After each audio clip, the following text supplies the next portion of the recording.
ni imirongo myinshi ivuga ku rukundo muri Bibiliya. Ivuga ku mubano hagati y'abantu n'abandi ndetse n'umubano hagati y'Imana n'abantu. Ikaze mwese muri iki kiganiro tumenye imirongo yo muri Bibiliya ivuga ku rukundo.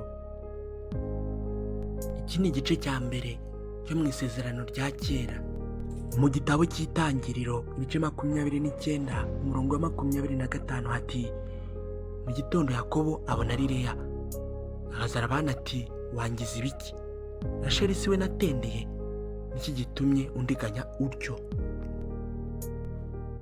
Tugakomeza ku gice cya 26 hati: Labani aramusubiza ati, iwacu nibagenza batyo, gushyingira umuto basize umukuru. Iyi nkuru ya Yakobo itwumvisha ko urukundo ruharanirwa, kuko Yakobo yahakiwe Rasheli indi myaka 7, bose hamwe ibibaye imyaka 14. Mu gitabo cy'Itangiriro ibice 46 umurongo wa 30 hati: Isiraheli abwira Yosefu ati, naho napfa nibyo bizi, ubwo nkubonye nkamenya yuko ukiriho. Amarangamutima y'urukundo rwa nyarwo hari ubwo uyagereranya n'ubuzima bwawe bwite, ukumva byose ni ubusa imbere y'ayo marangamutima. Mu gitabo cya Samweli wa mbere igice cya mbere umurongo wa 5 hati: ariko Hana yamuhaga ibiri kuko yamukundaga, ariko rero Uwiteka yari yaramuzibye ibyara.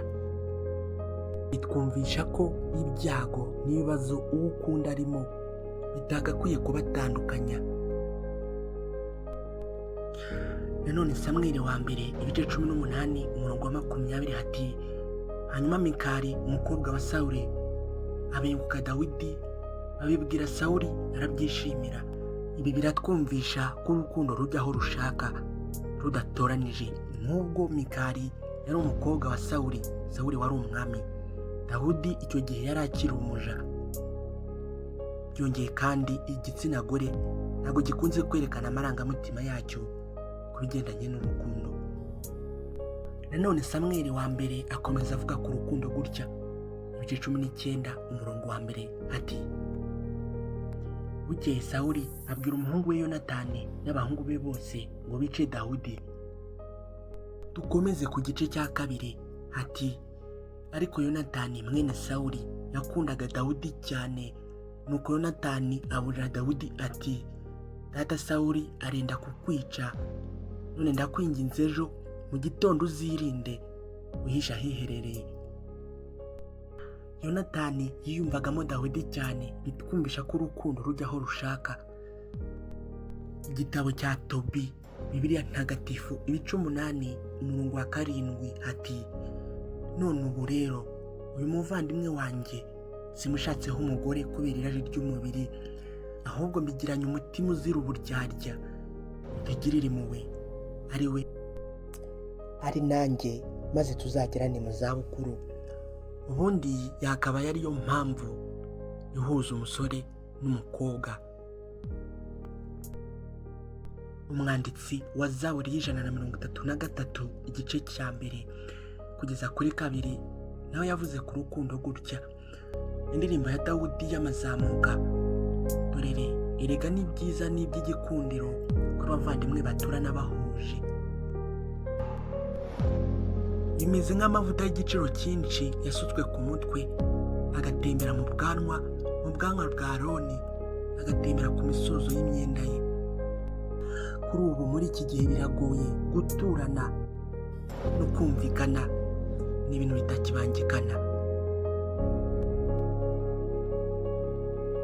Igitabo cy'indirimbo nacyo cyavuze ku rukundo gutya, ibice 2 umurongo wa 4 kugera kuri 5. yanjyanye mu nzu y'ibirori, n'ibendera rye ryari hejuru yanjye, ari ryo rukundo. Nimumpembure n'imbuto z'uruzabibu, mundamirishe amatapuwa, kuko urukundo runsabye. Urukundo ni rwiza, ruraryoha, kandi ruzahoraho iteka. Indirimbo kandi ibice 4 umurongo wa 9 kugera ku 10 hati: wansabye umutima mushiki wanjye, mugeni wanjye, wansabishije umutima n'ijisho ryawe n'umukufi wo mu ijosi ryawe. Urukundo rwawe rwari rwiza mushiki wanjye, kandi mugeni wanjye, urukundo rwawe ko rundutira vino, kandi impumuro y'amavuta yawe ikandutira imibavu y'ubwoko bwose. Urukundo ko rurimo rwa nyarwo rumurutira byose. Igitabo cy'indirimbo ibice 8 umurongo wa 6 kugera kuri 7 gikomeza kivuga ibiranga urukundo rwa nyarwo.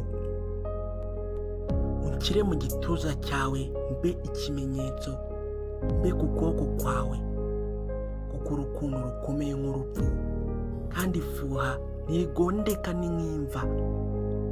Ibirimi byarwo ni nk'iby'umuriro, ni umuriro rwose w'Uwiteka umukwe. Amazi menshi ntiyazimya urukundo, n'inzuzi zuzuye ntizarurenga hejuru. Umuntu watanga ibyo afite mu rugo rwe byose kugira ngo agure urukundo yagaba rwose umugeni. Igitabo cya mwene Siraki ibice 42 umurongo wa 12 muri Bibiliya ntagatifu ati,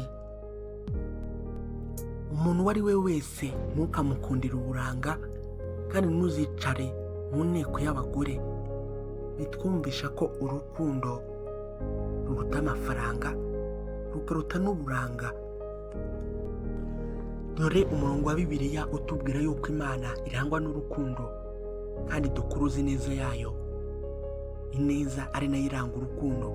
Yeremiya ibice 31 umurongo wa 3 ati, Uwiteka yambonekeye kera ati, nukuri nagukunze urukundo ruhoraho, nicyo cyatumye ngukuruza ineza nkakwiyegereza. Saho honyine haratimuwe ineza n'urukundo by'Imana. Mu gitabo cy'amaganya muri Bibiliya ntagatifu ibice 3 umurongo wa 22 ati, ni koko imbabazi z'Uhoraho ntizirashira, urukundo rwe ntirugira iherezo, ahubwo ineza ye ayivugurura uko bukeye, ubudahemuka bwe ntibugira urugero. Urukundo rwose rugira igitambo, rukagira n'icyo wigomwa. Nubwo Abayisiraheli basabwaga kubaha Imana ndetse no kwitandukanya n'ibigirwamana by'amahanga. Hoseya ibice 11 umurongo wa 1 kugera kuri 2 ati, Isiraheli akira umwana nakundaga, hanyuma amamagara umwana wanjye wave muri Egiputa. Ariko bitandukanije n'ababahamagaraga, bagatambira ibigirwamana bya Bali, kandi bakosereza ibishushanyo bibajwe imibavu. Iyo niyo mirongo twabateguriye muri Bibiliya ivuga ku rukundo, iboneka mu isezerano rya kera. Tuzabane nanone mu gice cya 2 mu isezerano rishya.